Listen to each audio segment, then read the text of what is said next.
જય માતાજી દોસ્તો દેશની અંદર હાલનો યુગ એવો છે કે જે કોઈ પણ ઘટના બને, કોઈ નવો કાનૂન બને કે અન્ય કોઈ પણ અધર માહિતી હોય, તમને 24 કલાકની અંદર છેક છેવાડાના વ્યક્તિ સુધી આપણને એના સમાચાર મળી જાય છે. અને આ સમાચાર મળ્યા પછી કોઈના અગેન્સ્ટમાં કોઈ કાયદો હોય તો એ લોકો વિરોધ કરતા હોય છે, અને કોઈના લાયક એ કાયદો હોય તો એ લોકો સમર્થન કરતા હોય છે. આવું બનતું હોય છે.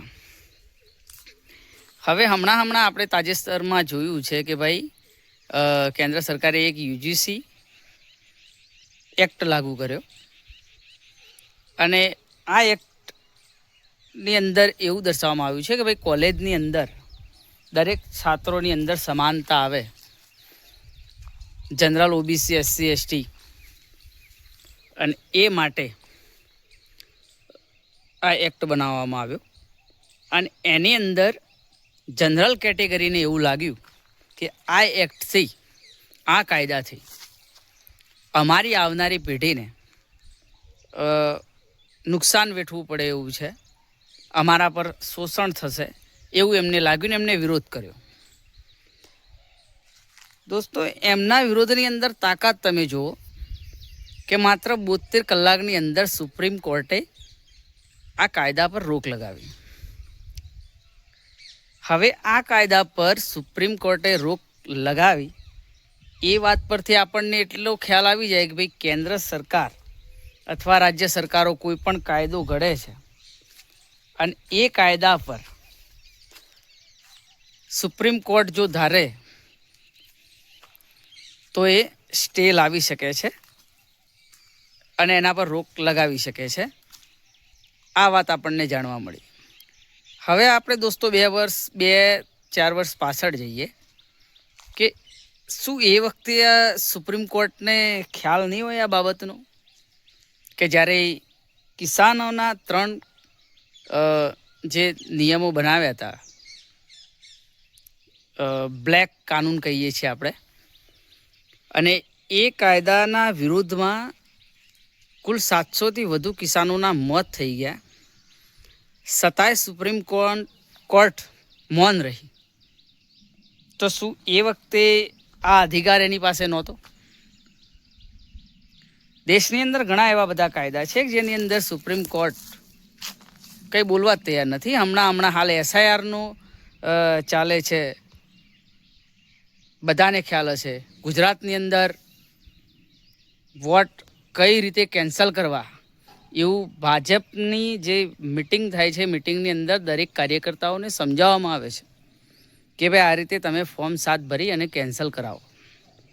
આવા આપણે વિડીયો પણ સાંભળ્યા છે, બરાબર છે. સતોય કોર્ટ મૌન છે, સરકાર મૌન છે.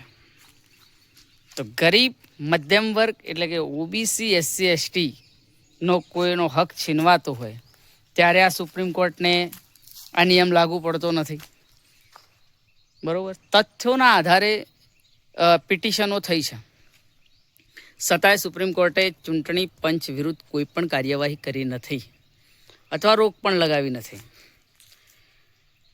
હવે દોસ્તો, ઓબીસી, એસસી, એસટી ને અંદર વસતો સમાજ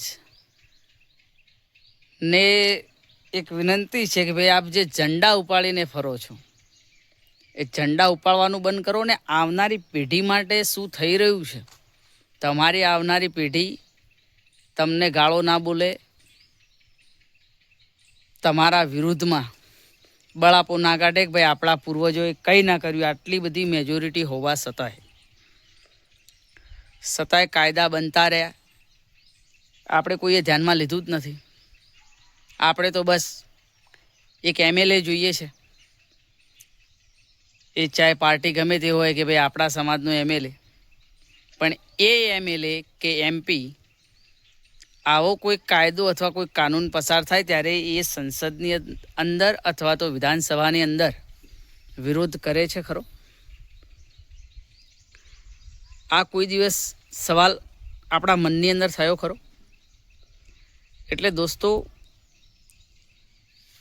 બીજી વાત, એક બાજુ આ દેશ અખંડ ભારત છે કે જેની અંદર તમામ ધર્મ, તમામ જાતિ,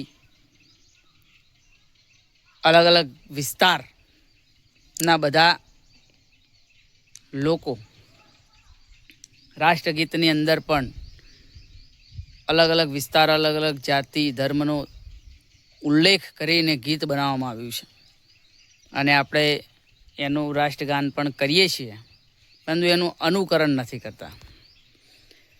ઘણા બધા લોકો જે છે, હિન્દુ સંગઠનો છે, એ હિન્દુ કરી ઓબીસી, એસસી, એસટીને બધાને એક મંચ પર રાખવાનો પ્રયત્ન કરે છે કે આપણે બધા એક હોવા જોઈએ. તો જ્યારે આ સમાનતાનો હકની વાત આવી ત્યારે તો જનરલ કેટેગરીવાળા તરત એનાથી અલગ થઈ ગયા. તરત એમને આખું અલગાવવાદી દેખાવા લાગી કે ભાઈ ઓબીસી, એસટી અલગ છે ને અમે અલગ છીએ, અમારા હકનું શું? તો પહેલાં હિન્દુ મુસ્લિમથી વાત ના બની, હવે હિન્દુઓને અંદર અંદર ખબર જ છે કે આ બંનેમાંથી કોઈ એક તો આપણી જોડે રહેવાનો જ છે. અને તમને એક વાત 100% કહું દોસ્તો, કે આ કાયદો લાવવાનો, કાયદા પર રોક લગાવવાની, અને હજુ કાયદા ઉપર શું પ્રોસેસ થાય છે એ તમામ બાબત સરકારના કહેવાથી જ થઈ રહી છે. એટલે આપણે કોઈને નિમિત્ત બનાવવાના નથી. આપણે ખાલી એટલું ધ્યાન રાખવાનું છે કે આપણા વિરુદ્ધ કોઈ કાયદો બની રહ્યો છે તો એનો અવાજ ઉઠાવો, નહીંતર ભવિષ્યની અંદર. અને અત્યારે તમને બીજી વાત કહું છું દોસ્તો, તમે એક તમારા નેતાઓના કહેવાથી ગ્રાઉન્ડ લેવલના જે નેતાઓ છે એ લોકો SIRની પ્રક્રિયામાં ફોર્મ 7 ભરી અને ગામમાં ને ગામમાં વિરોધ ઊભો કરી રહ્યા છો. તો તમને એક વાત પણ કહી દઉં દોસ્તો, કે તમે જેના ફોર્મ કેન્સલ કરાવવા ફરો છો ને એ જ લોકો તમારા કામ લાગશે. એવું ના સમજતા કે પાર્ટી જ હંમેશા આપણી સાથે છે. પાર્ટીએ તો ઘણાને લીધા ને ઘણાને ફેંકીએ દીધા, એવા ઘણા દાખલા છે. અને એ દાડા તમે ક્યાંય નહીં રહો. સમાજની વચ્ચે રહેવું હોય તો એક વસ્તુ ધ્યાન રાખો, ભગવાન કૃષ્ણને યાદ કરીને એક વસ્તુ ધ્યાનમાં રાખે કે કોઈનો હક આપણે આપી ના શકીએ તો કાંઈ નહીં, પણ કોઈનો હક છીનવવાની કોશિશ બિલકુલ ના કરતા, નહીંતર ભગવાન પણ માફ નહીં કરે. અસ્તુ. જય હિન્દ, જય ભારત.